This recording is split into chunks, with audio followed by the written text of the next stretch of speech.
Good afternoon. I'm a UK reseller. I buy and sell antiques and collectibles and try and flip them for a profit. A lot of what I buy these days ends up on the website, which is antiquesarena.com. Other than that, the things will end up in the shop here or on eBay. Now, the purpose of today's video is to share with you some of my finds, some of the things I've bought, tell you what I've paid for them, why I've bought them, what I like about them, things like that. Purpose of doing that is hopefully to share some of the things I'm buying and selling, and maybe give you an idea of what to buy. I know what's selling for me might not sell for you, but on a worldwide market, if I can sell it, odds are you can. So I got a nice little selection, and I'm going to start off with my favorite and end with another favorite.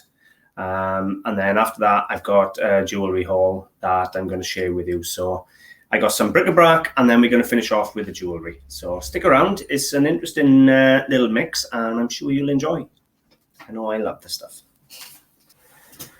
Okay, so I'm going to start off with this absolutely beautiful Art Deco, sort of 1930s opalescent glass bowl, produced in France, stamped France, made in France. Normally you find Etlin, Sabino, Joblin or something like that on these, but it's an unnamed example. Now, this one came in for £10 sterling, which is around $15. It's in absolutely pristine condition. The most I can find is like a tiniest flea bite, not even a millimeter on the rim. Beautiful, beautiful thing. Now, I have actually done some research on it, because I tried to find the make, because sometimes you can find the make off the pattern. And what I did manage to find was this. The identical bowl, up for sale, French Art Deco opalescent glass bowl, £150. So, what can I say to that? And that wasn't the only one. I searched a few. There was a few sold ones where you can't get the prices on. Nobody was actually pointing out a maker, but it's French, it's Art Deco, it's opalescent, and honestly, the colors. I'll splice in some photographs in today's video of some of the nicer pieces, like I used to. And when you see the photograph, when it comes up with a black background and a light on it, it is spectacular. But for £10. So it's going to go on my website for £145 and wait for an offer. And I'm very proud to have purchased it.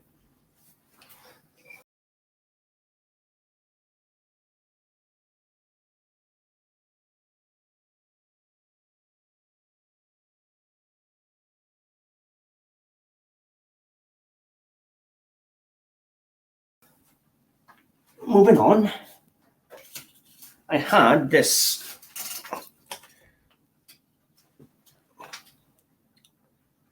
Which is a World War II American pocket knife by a company called Camallus, if I'm pronouncing that right. That's C-A-M-I-L-L-U-S. Camallus.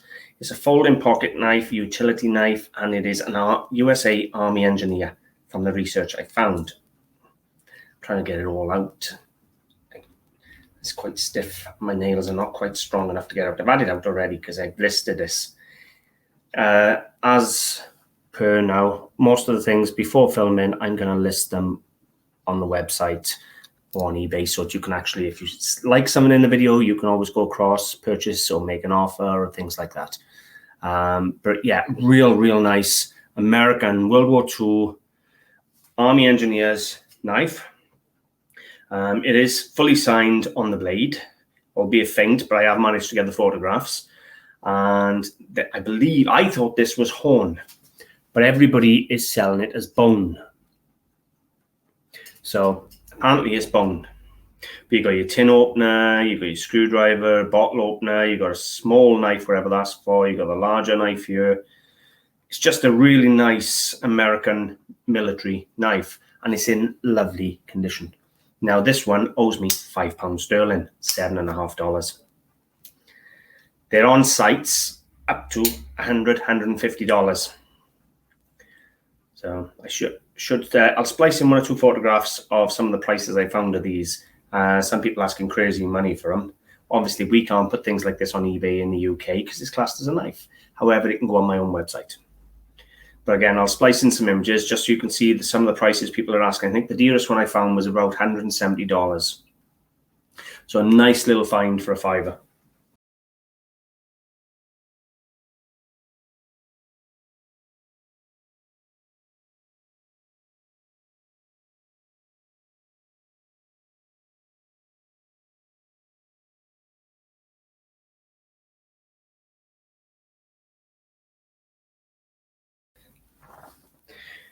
If you follow my videos, I always try to give you some tips. Now, this is a tip I've given you in the past.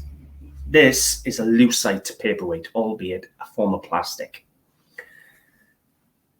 They normally have dried flowers and things like that in them. And there's certain names I've said to you to look out for. This is one of them names. This is a very early Havard Grange paperweight. Now, the early ones had this pewter flower. Later on, they have a label or actually have Havard Grange and I wrote on the label and things. So this is one of the early examples with the pewter flower mark on the base. It cost me £1 whole, $1.50, and it's worth probably 40 or 50 times what I've paid for it. The dearest Havard Grange lucite paperweight I've seen sold is about £100. And when you consider the plastic, that's good money. I've said over and over and over, these lucite paperweights, people collect them. And there's a variety of different makers. I've sold big ones with daffodils in for £50, £60 without the make. But this one is quite a rare one. There's not many with this early pewter flower mark out there. I have been looking. So if you ain't familiar with Havard Grange or lucite paperweights, go and have a look, because I guarantee you most of the dealers, they pick them up, they think they're plastic, they put them down for £1, £1.50, £2, and there's good money in the paperweights.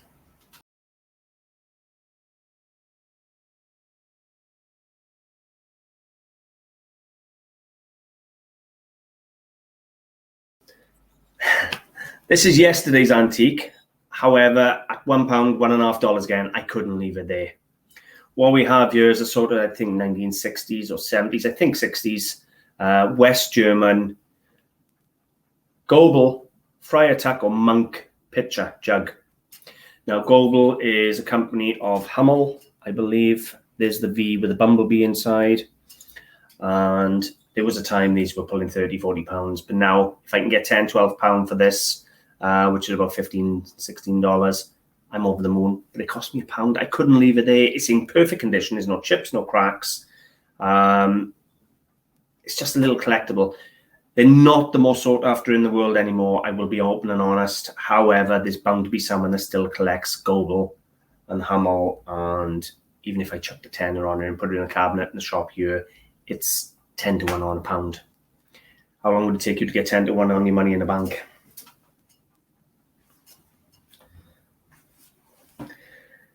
Another cheapie we have is equestrian related, so horse racing or dressage, that type of thing related.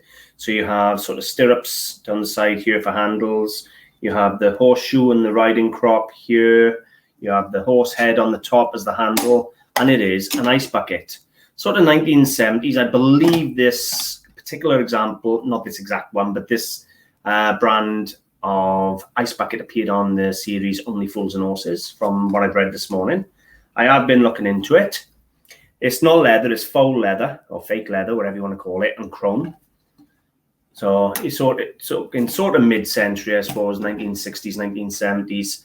Now this cost me a whole £2 or $3 this morning, and comfortably they pull in £20 or $30. I've looked online already, and there's plenty of them on there sold. So that was okay for £2, and it's in lovely condition. And I bought that off trade this morning. So I'm over the moon with that. Another piece I purchased off trade is this. Early 20th century, hand-blown, massive opaline glass shade. Now, I think this is off maybe an oil lamp. I would think maybe a big oil lamp, and that would sit on the top. Could be wrong. It could just be a lampshade, and it would fit like so. I'm not sure. There is a ridge inside that you could put a gallery into to hold it. So it could just be that it's an opaline shade, but it has all the striations. It is beautiful opaline glass. It's in absolutely pristine condition too. And it's well, you can see the size on it. It's close on 18 inches to 2 foot wide. The dealer had it. He didn't want it. He said he's going to break it by the end of the day, and it was taking up a lot of room. He gave it to me for £2 or $3. If I had a gallery, I'd be asking 3 figures, but that's got to be a £30 to £40 shade, you know, sort of $50, $60 shade of anybody's money, a hand-blown opaline glass shade for £2. Couldn't leave that there. It is big, bulky, fragile, but you know what? I'm still having it. Next piece, it's got a little bit of damage. So we have a bird cage. Now, I can tell you up front, I am no expert on bird cages. When I purchased it, I honestly thought it had a Chinese influence. However, from doing research, they are selling them as French wire and wood, vintage 1900s bird cages. Now, I will tell you, this one has got a split in the timber here. So I got to put the 2 timbers back together and glue them back together. This door, I actually took off, is the hinge door for the bird to come in and out. It's got hinges and that on there. So it just sits there and it would bracket into position. So you'd have all the doors in place. I put that in because of this broken bar. So just to keep it safe until I get this bar fixed, and then it'll bracket back on here tidy. It is also, from what I understand from the research, missing the mess tray. So you'd have a little tray that would go in. So when the bird feces would come down, you just pull it out and clean your tray rather than having to clean the old cage out. But it is a very attractive cage. And bar for this one bit of split timber, which will glue back easy enough, and missing the tray, it is in beautiful condition. And I do really like it. It's a decorative object on its own. Now, it cost me a whole £2, $3, again, because it was broken. This is an example that's actually on eBay. It's painted white. However, it is the exact same bird cage. Now, they've put it down as 1900s French, Temple wire and wood Victorian shabby chic bird cage, $200. Half price, actually. It's in the sale. It was up for $420. There you go. And that cost me a whole £2 this morning. Now, as I've said, I'm not an expert by any means in bird cages.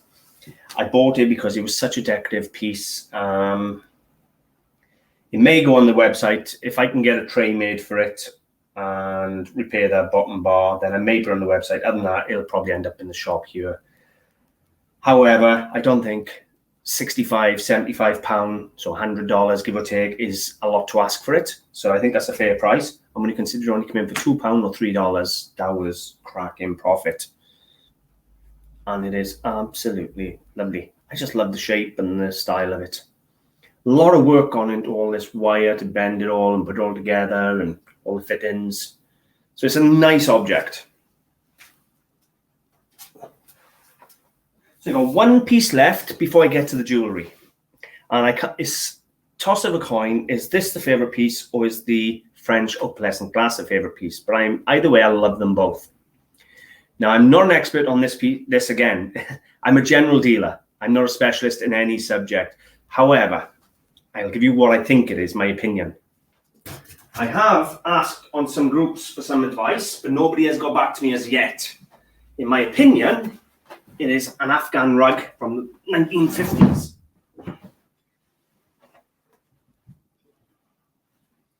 I will splice in photographs for you.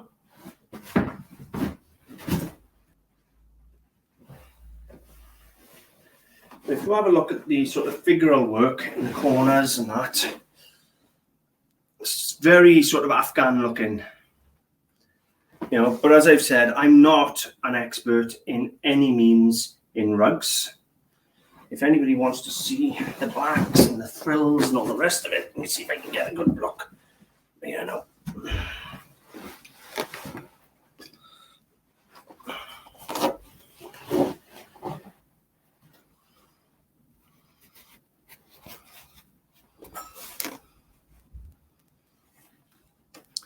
So hopefully you're having a good look by there. It's got a very Afghan look to it. I'll splice in photographs, as I've said. It's a large rug, possibly a prayer rug or something along them lines. But those patterns definitely look sort of Afghan area to me, and sort of mid-century or even earlier. I have put, as I said, I put a request on a couple of Facebook groups to ask for advice off any rug experts. So far, nobody's got back to me, but that doesn't mean anything. Some people are in work through the day and go online in the nights. That cost me £5, $7.50. Now, I was looking at similar Afghan rugs today, if it is Afghan and if it is mid-century or earlier, and they were all in the hundreds. So what can I say? I'm absolutely over the moon. When you actually think about it, the opalescent bowl, the French opalescent bowl for a tenner or $15, and I'm getting 15 to 1 on that. The birdcage for £2 comfortably. If they're asking $420, or £200, whatever it works out as, I should comfortably get 60, 70, £80 for that. And then the Afghan rug. There were some absolute bargains. Don't ask me how, but it's just some serious bargains. Even when you consider the USA penknife at £5. I'm going to show you the jewellery. There's nothing spectacular, but there's a lot of costume jewellery, a bit of silver and things like that. It's just a nice little selection.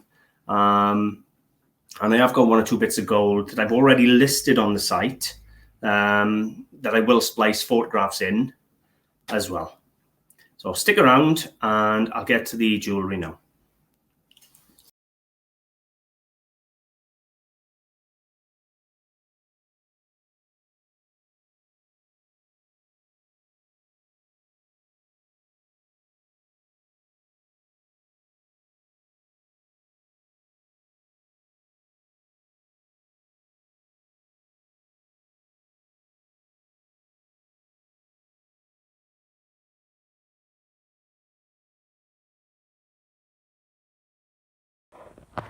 Okay, so just ignore the glasses now up the side here. This is the selection of jewellery I've got.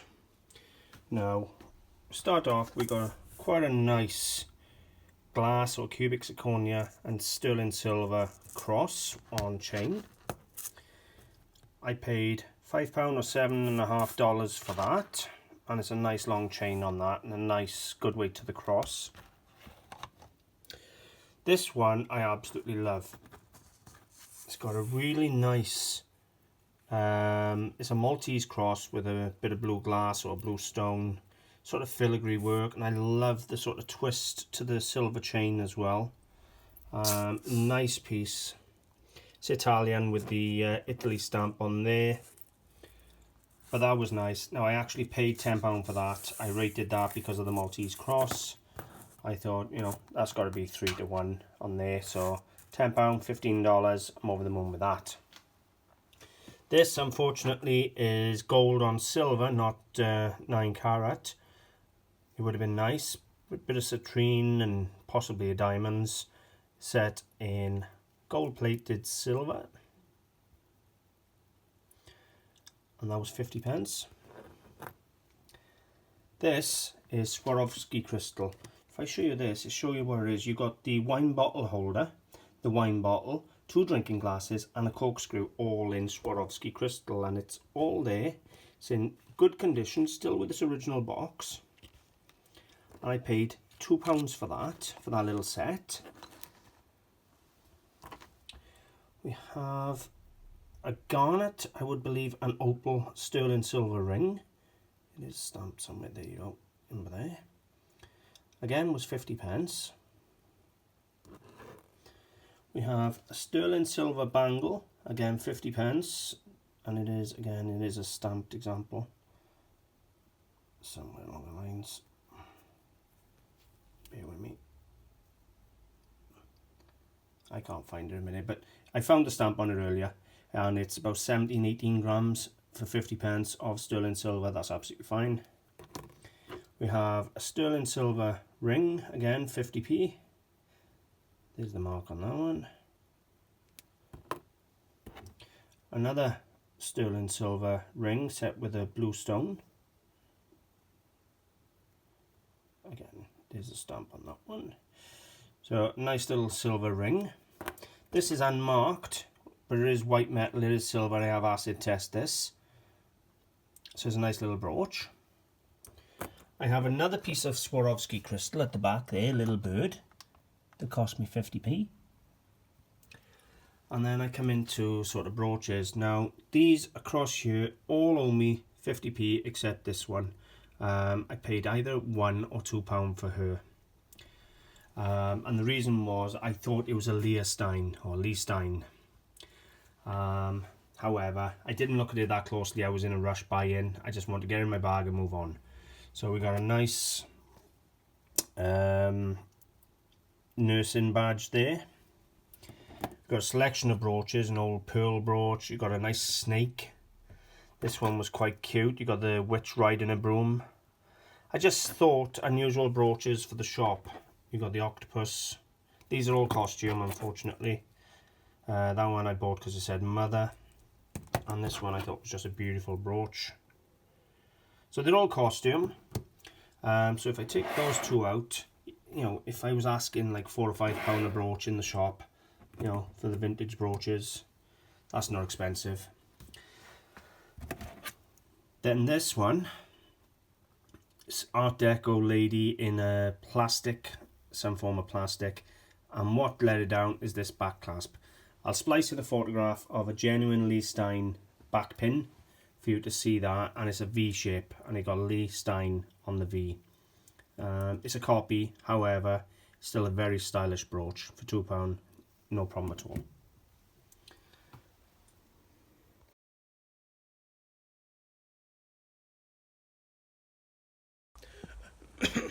Okay, so that was the last of the haul from the weekend's buy-in and things. We got thunderstorms forecast this week, so I don't know if I'm going to get many more videos out this week.